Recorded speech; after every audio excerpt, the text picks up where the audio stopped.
ଏବେ ବି କମୁନି ଚାଷୀଙ୍କ ଦୁର୍ଦ୍ଦଶା। ଦରଡ଼ା ଓ ମୁକୁଲିସି ପଞ୍ଚାୟତରେ ଧାନ ଚାଷ ସମ୍ପୂର୍ଣ୍ଣ ଉଜୁଡ଼ି ଯିବା ସହ ବର୍ଷକର ଆହାର ଓ ରୋଜଗାର ହରାଇବା ପରେ କ୍ଷତିଗ୍ରସ୍ତ ଚାଷୀମାନେ ଅତ୍ୟନ୍ତ ନିରାଶ ହୋଇପଡ଼ିଛନ୍ତି ଏବଂ ସରକାରଙ୍କ ତରଫରୁ ତୁରନ୍ତ ଆର୍ଥିକ ସହାୟତା ଓ କ୍ଷତିପୂରଣ ଯୋଗାଇ ଦେବାକୁ ଦାବି କରିଛନ୍ତି। ତେବେ ପଳପଳ ନଦୀ ଦରଡ଼ା ଠାରେ ନଦୀବନ୍ଧ ଭାଙ୍ଗି ଯାଇଥିବା ସ୍ଥାନରେ ବାଲି ବସ୍ତା ଗୁଡ଼ିକରେ ବନ୍ଧ ବାନ୍ଧିବା ପାଇଁ ପ୍ରଶାସନିକ ସ୍ତରରେ ସହାୟତା ନିଆଯାଇଥିବାରୁ କିଛି ଦିନ ଠିକ୍ ଥିଲା, କିନ୍ତୁ ପୁଣି ଲଘୁଚାପ ଜନିତ ବର୍ଷା ଯୋଗୁଁ ଜଳସ୍ତର ବଢିଥିବାରୁ ବାଲି ବସ୍ତା ଉପର ଦେଇ ଜଳ ପ୍ରଭାବିତ ହେଉଛି। ଏଠି ଆଗରୁ ଯେଉଁ କଣ୍ଟ୍ରାକ୍ଟର କାମ କରୁଥିଲେ ସବୁ ନିମ୍ନ ସ୍ତର କାମ କରୁଥିଲେ, ତାପରେ ବନ୍ଧ ଭାଙ୍ଗିଗଲା, 300 ଫୁଟର ବନ୍ଧ ଭାଙ୍ଗିଗଲା।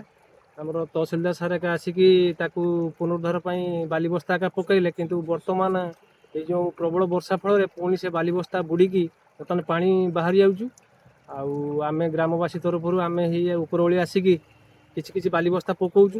ପାଣି ଲିକେଜ କରୁଛି, ପାଣି ବୁଡ଼ିକି ଯାଉଛି, ବାଲି ବସ୍ତା ଉପରେ ପାଣି ଯାଉଛି। ଯେଉଁ ଲେବୁଲରେ ପଡୁଛି ସେ ଲେବୁଲରେ ପାଣି ରହୁନାହିଁ, ତାକୁ ଓଭର ହେଇକି ଯାଉଛି ପାଣି। ସମସ୍ୟା ବୋଲି ଏଇ ଯେଉଁ ସାଇଟ୍ ୱାଲ୍ ଯେଉଁ ହେଉଥିଲା, ୱାଲ୍ ମଥାରେ ତେଣୁ ଗୋଟେ ଘାଇ ରହିଛି। ସେ ଘାଇଟାକୁ ତାଙ୍କୁ କୁହାଯାଉଛି ଆଜି 8-10 ଦିନ ହେଲା ସେଇଟା ଆଗେ ଘାଇଟା ବନ୍ଦ କରନ୍ତୁ। ସେଟା ସେ କହୁନେ ଆମେ ଏପଟୁ କାମ କରି ଯିବା। ଏପଟୁ ଯେଉଁ ବାଲି ପଡ଼ିଥିଲା ସେ ବାଲି ପଡ଼ିକି କମ୍ ପକେଇ ଯାଇଥିଲେ, ସେଟା ବୁଡ଼ି ଯାଇଛି। ବୁଡ଼ି ଯାଇକି ବାଲି କିଛି ବୁରା ଖସି ଯାଇଛି, ତେଣୁ ପାଣି ବୁଡ଼ିକି ଯାଉଛି। ତେଣୁ ଏଭଳି ପରିସ୍ଥିତିରେ ଉଚିତ ପଦକ୍ଷେପ ନେବା ପାଇଁ ପ୍ରଶାସନକୁ ଅନୁରୋଧ କରିଛନ୍ତି ଚାଷୀ। ବାଲେଶ୍ୱରରୁ ପ୍ରଭାକର ମଲ୍ଲିକଙ୍କ ରିପୋର୍ଟ, NTV।